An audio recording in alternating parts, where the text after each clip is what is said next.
think that probably happens with just about any government, and I think even if you look at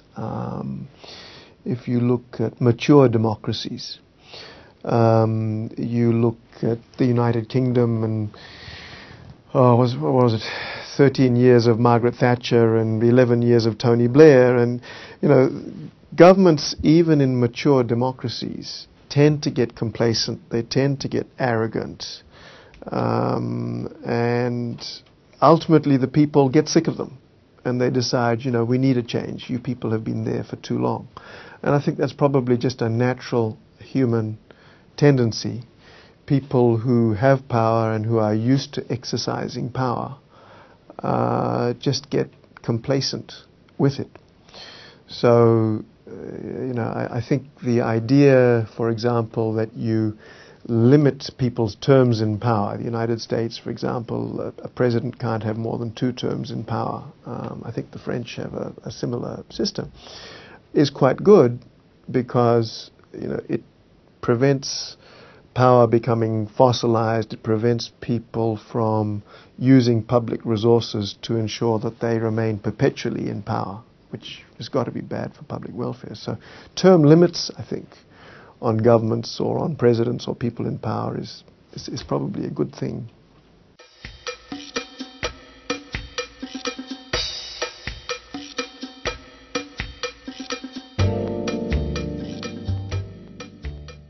Politicians and public servants are afraid of the media. That's it. It's basically just down to fear. They're afraid of being exposed. They're afraid of being scrutinized. They're afraid of having their decisions held up to public scrutiny.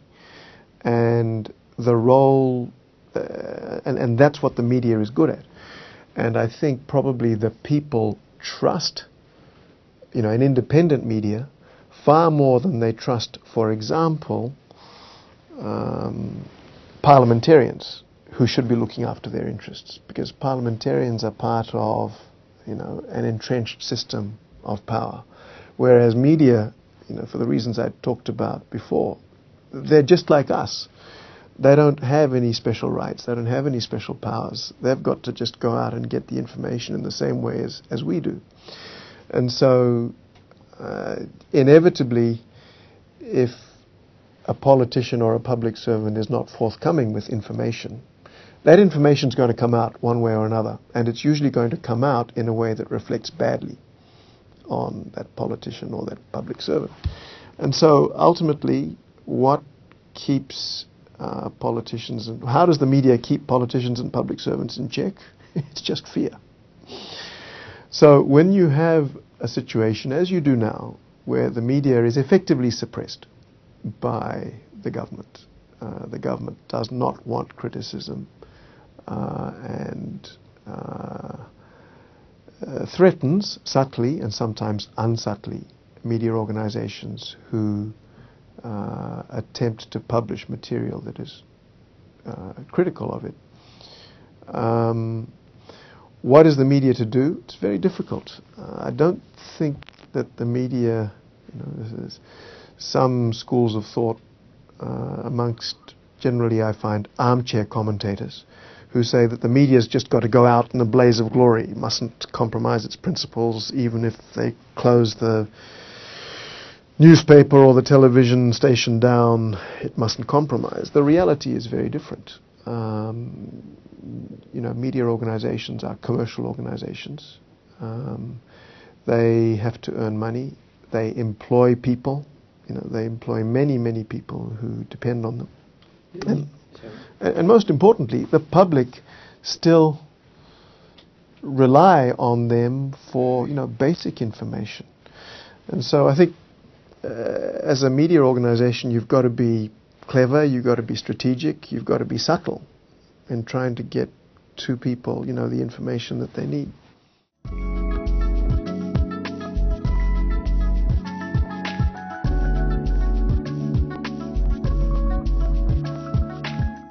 Well, in a democratic society, a government is afraid of a free media for the reasons that I talked about, because the media it's why it's called a medium, it's the quickest medium to the people of information, and it's the quickest way in which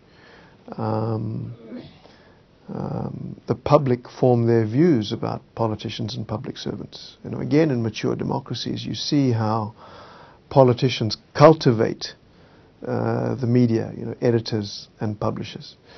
So in an environment such as ours, yes, inevitably it's the media that fears the government, because it's the government that is threatening them with all kinds of sanctions, possibly being shut down altogether. Imprisonment for, you know, real or perceived crimes based on laws that would not survive the scrutiny of a judge if a judge was allowed to measure those laws against, you know, proper standards of freedom of speech.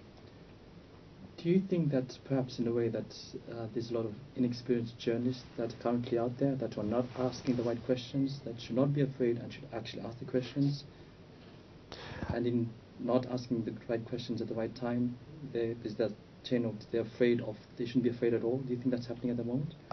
One of the issues, I think, and I mean, you've also been in the media, and you know that there's a very high turnover of journalists at all times, so that there's very few journalists who have, you know, long experience. You know, to find a journalist in a newsroom who's been there for 7 or 8 years is, you know, a pretty rare find. And so you think about it, you know, it's now been 7 years, almost 7 years, since we had a military coup.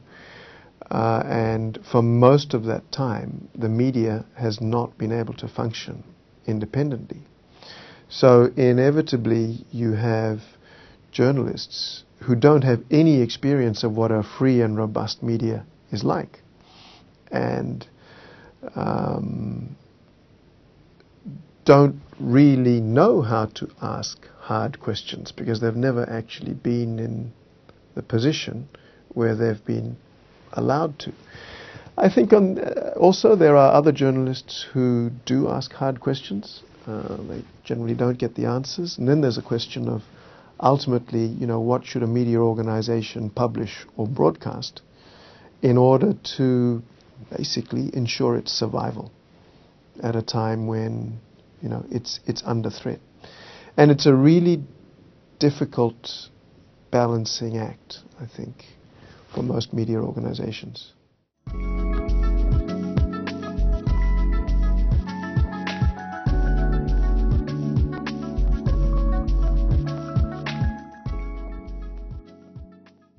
I think civil society has an importance in good governance that is out of all proportion to its numerical size in the population.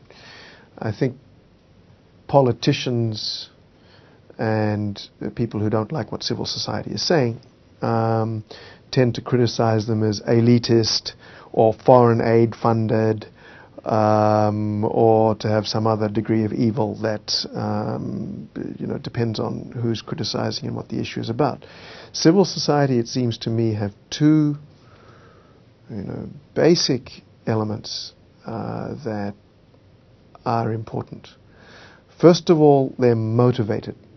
You know, if you are the Fiji Women's Rights Movement, and if you are a member of the Fiji Women's Rights Movement, you're there because you want to improve the rights of women. And also because you are motivated, you are skilled. You are learning about the issues, you are learning about how the law should be, you are learning about how you know, any particular state of affairs should be. So you're motivated and you're skilled. And so when you're, this is also true, for example, of welfare organizations. You know, I work in a couple of welfare organizations that, to my mind, are far more effective than the social welfare department at delivering good results to the poorest people. Why? Because they're motivated to do it. You know, the people in those organizations are not just pen pushers earning a salary. They're motivated to help. And because they're motivated, they're skilled. You know, they have long experience of assessing the needs of poor people. They understand poverty issues much better than some faceless group of civil servants do. So civil society, because it's motivated and because it's skilled, is much better at delivering results in a particular area than, I guess, an amorphous group of civil servants who are just there because the Public Service Commission has transferred them there, to do a job. It's the motivation and the skill that sets civil society apart from everybody else.